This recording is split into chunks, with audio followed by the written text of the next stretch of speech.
If Peter Obi was Nigeria's president for the past 2 years, what would be different? What if the 2023 Nigerian presidential election ended differently? What if the third force became the first? What if Peter Obi, the man many call the people's candidate, became Nigeria's commander-in-chief 2 years ago? In this alternate reality, we're not asking what if out of fantasy. We're asking what if out of possibility.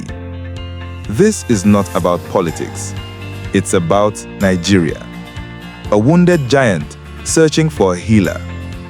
A chaotic nation craving structure, discipline, and vision. Today, we imagine the Obi presidency.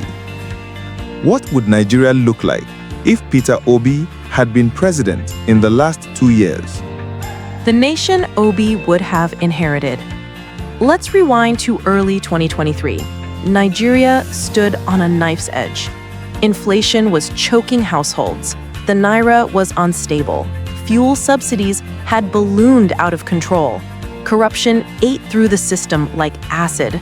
Youth unemployment soared above 40%, and trust in leadership was at an all-time low.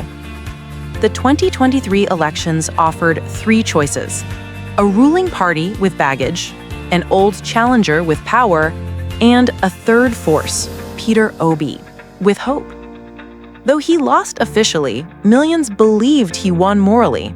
But let's imagine for a moment he did win. President Peter Obi, the visionary accountant. Peter Obi is not a typical Nigerian politician. He's an accountant, a businessman, a former governor known for thrift, transparency, and stubborn insistence on cutting cost of governance. His mantra: I will move Nigeria from consumption to production. So what would he have done differently? Let's break it down. Cutting cost of governance. One of Obi's first moves would likely be a radical downsizing of government waste. He'd cap luxury, ban frivolous spending, reduce official convoys, sell off unnecessary presidential jets, and publish government accounts monthly. Under Obi, transparency would become a weapon. Ministers would face audits, civil servants would face reforms, and the bloated cost of maintaining political elites would face the chopping board. Fuel subsidy. Same policy, but different execution. Tinubu removed fuel subsidy on day 1. The result? Chaos, confusion, skyrocketing prices. But Obi also promised to remove it. So, what's the difference? Execution, timing, empathy. Obi said he would remove subsidies gradually with a clear reinvestment framework. 1. Subsidize mass transit. 2. Invest in refineries. 3. Build modular refineries locally. 4. Use savings to fix healthcare and education. His approach: don't just remove subsidies, reinvest their value transparently. Stabilizing the naira and forex market. Obi has always said, you can't have a stable currency if you're not exporting value.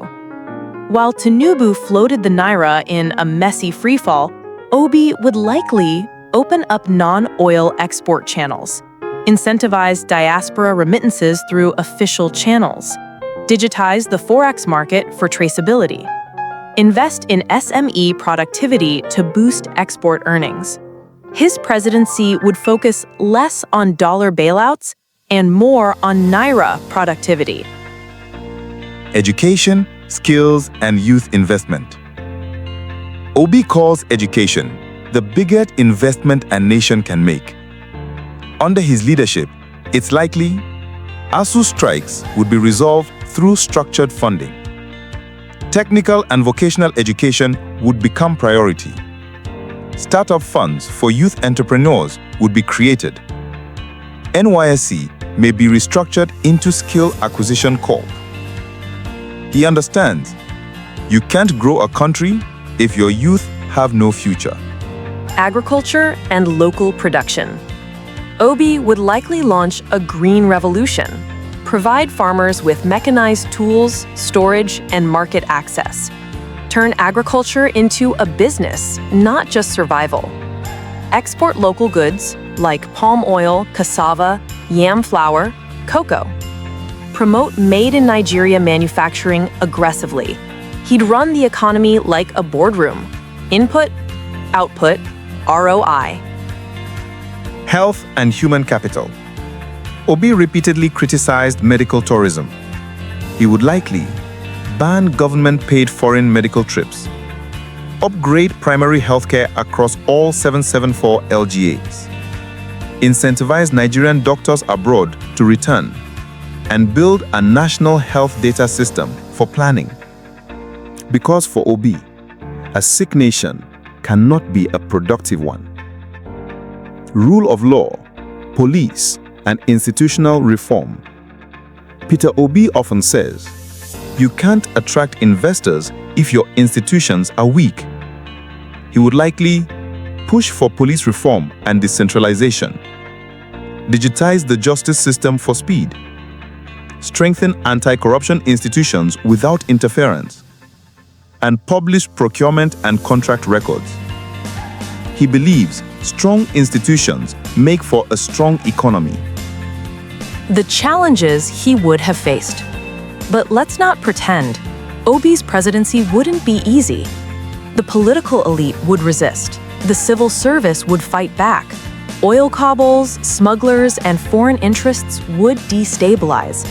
Even the people, desperate for change, might lose patience with the pain of reform. Because Nigeria doesn't just need good policy, it needs national discipline. And that is the hardest reform of all. What could Nigeria have looked like today had Obi been president these last 2 years? Would Nigeria be a utopia? No. But perhaps fuel would be subsidized by strategy, not by chaos. Naira might be falling slower, not faster. Youth might be coding, not protesting. Investors might be waiting in line, not fleeing.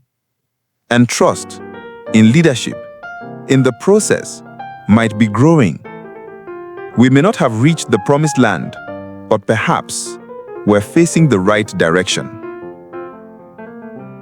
Final words. Beyond the man, into the message. Peter Obi didn't win the 2023 election, but maybe his ideas did. His rise proved something.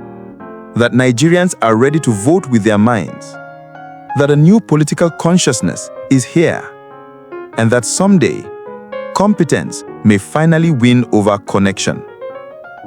Whether or not Obi ever becomes president, his campaign changed the question from who has power to who has a plan. And that is where real change begins. This has been AfroRizeTV. Bold stories, unfiltered truth. Subscribe, watch, share.